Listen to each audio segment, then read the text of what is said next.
So today's topic is meta-attentive awareness or meta-attention awareness or meta-attentive state.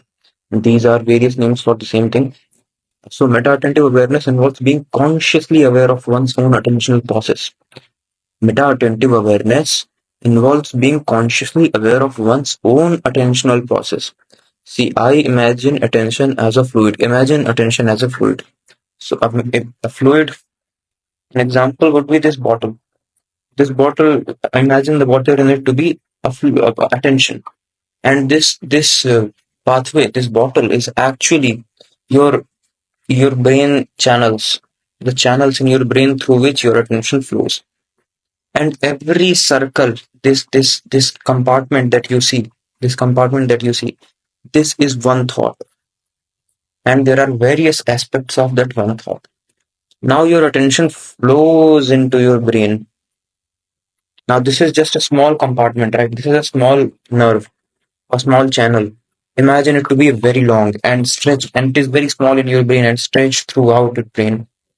And every point of that channel is actually a thought. So I imagine it like this. And there is a liquid limited amount of fluid. This is a lot. Like this fluid is a lot. But once we kind of reduce the fluid, hmm, so once we kind of have limited fluid, we can make it flow. And this ability to make it flow is what I believe is consciousness. Consciousness enables the flow of attention. See, attention is a lifeless fluid. It cannot flow on its own. But consciousness is what creates the potential difference which makes attention flow. This is how I imagine it. And once you have this attention, you can direct it to positive. Let us believe this is positive aspect and this is negative aspect. So you are the one, you are the consciousness who will decide where attention has to flow. So meta attention awareness is just the same thing. It says that you're consciously aware of your own attentional process. What does it mean? You are aware of where your attention is going or at what direction or in what direction is it proceeding. So is it proceeding towards a negative thought or a positive thought? This awareness, this state of awareness, sorry, is called meta attention awareness. This concept is closely related to metacognition. So what is metacognition? It is an awareness of one's thought processes and understanding of the patterns behind them. See, metacognition and meta-attention awareness are two different things, very slightly different. Metacognition talks about awareness of one's own thought processes. It is looking into your biases. How do you select a thought over the other? What phenomena, what calculation do you use to redirect your attention from one thought to the other? Everything is happening in this square foot. Okay. So what phenomena do you use to choose one thing over the other? This is called metacognition. Meta-attentive awareness is even more minuscule detail. Like you have to make sure that you are aware of what is happening here. You are aware of where is your attention flowing, where, and attention is a limited resource. Attention is not infinite. You cannot have attention at all places. That is simply not possible. Attention is a very limited resource, and you have to choose where your attention flows. And the best thing is wherever you choose your attention to be is where you make progress, or is where you make a net positive, is where you develop. If you choose a positive side to face your attention towards, or to move your attention towards, because you are the consciousness who is enabling the attention to move, you are creating the potential gradient. So if you choose it to move in the right direction, it will certainly increase your positive value more than your negative value. As simple as that.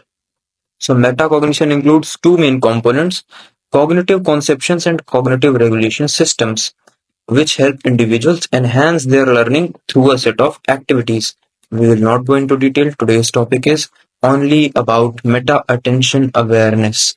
Meta attention awareness is now understood clearly, I believe.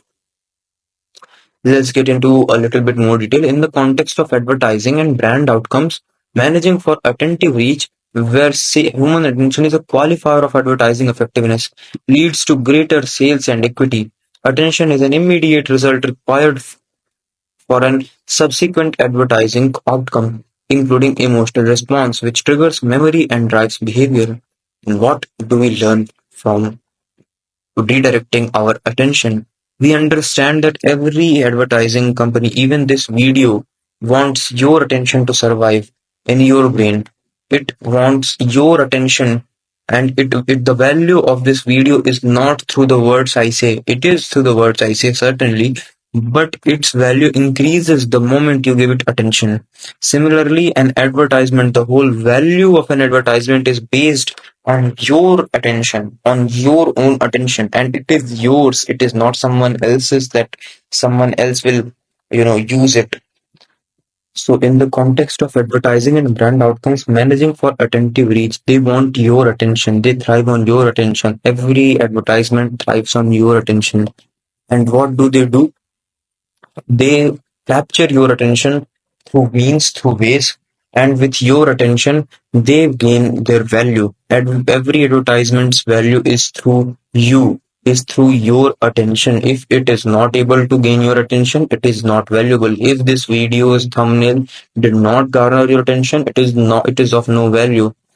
Okay, so why do they want these advertisements to gain attention? Because this increases their advertising effectiveness, and it leads to greater sales and equity. Attention is an immediate result required for any subsequent advertising outcome. It is an immediate result. The moment you give your attention, the advertisement's value increases.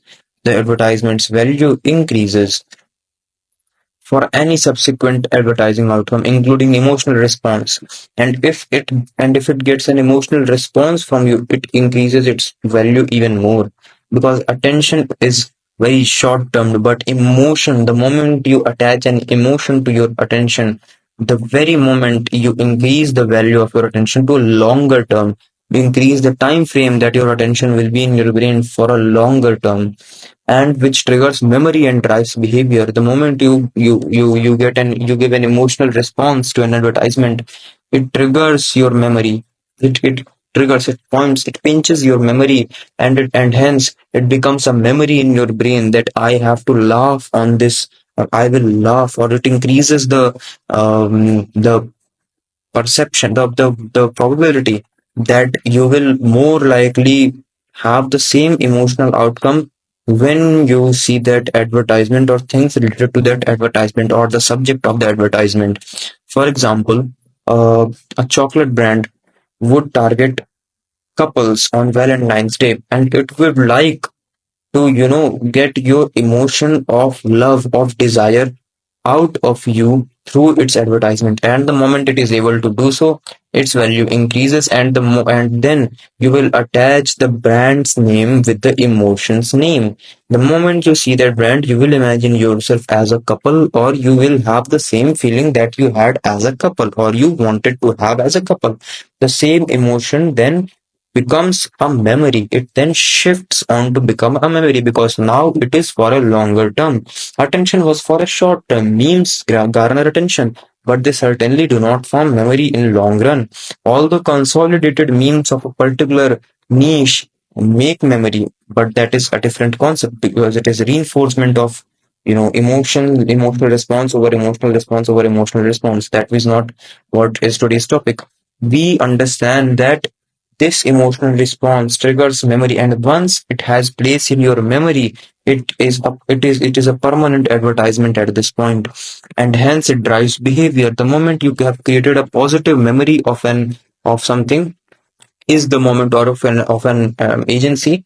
The moment you create a positive memory, it will drive your behavior, and you will choose that advertising company or the subject of that advertising company more than the other competitors, and hence they want your attention. They are behind your attention.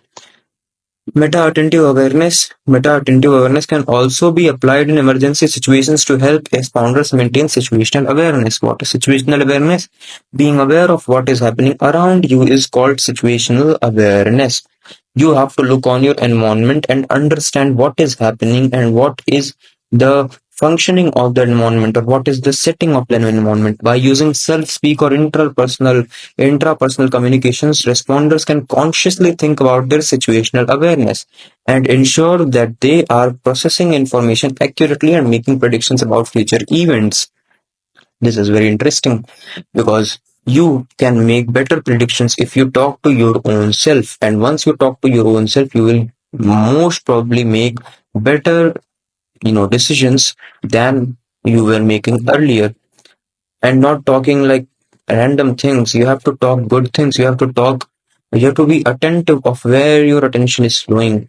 Again, and you have to be situationally aware of that situation. In mindfulness practices, meta attentive awareness is about cultivating an expansion of clarity and non judgmental awareness that nurtures the development of peace, patience, and insight. So, what is mindfulness practice? It is the process where meta attentive awareness is cultivated, and you have to cultivate meta attentive awareness with, and you know how it is done, so that it is done with an expansion of clarity.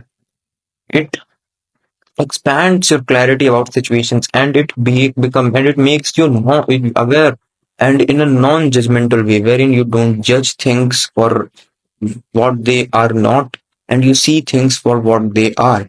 This is a very beautiful thing, and it is a quality that everyone must have, or everyone should strive to have. And it nurtures the development of peace, patience, and insight. So it already creates an environment, an ecosystem of peace, patience, and insight, all of which are desirable qualities. Again, we come to cognitive conceptions in metacognition include understanding one's own thought process. You have to understand your own thought process. Okay. Cognitive regulation involves controlling cognitive resources and enhancing learning experiences. You have to control your cognitive resources, that is your attention, that is where you find your pleasure from, and enhance learning experiences. Wherever you learn, you have to enhance those experiences, because experiences is what forms memory. In advertising, attentive reach prioritizes human attention as a qualifier of advertising effectiveness. The effectiveness of advertising is through the fact of how much attention do you provide it. It is in your hands if the advertisement will be successful or not. Self-speak or intrapersonal communications can help maintain situational awareness in emergency situations. If you talk to your own self, your own situational awareness increases in emergency situations.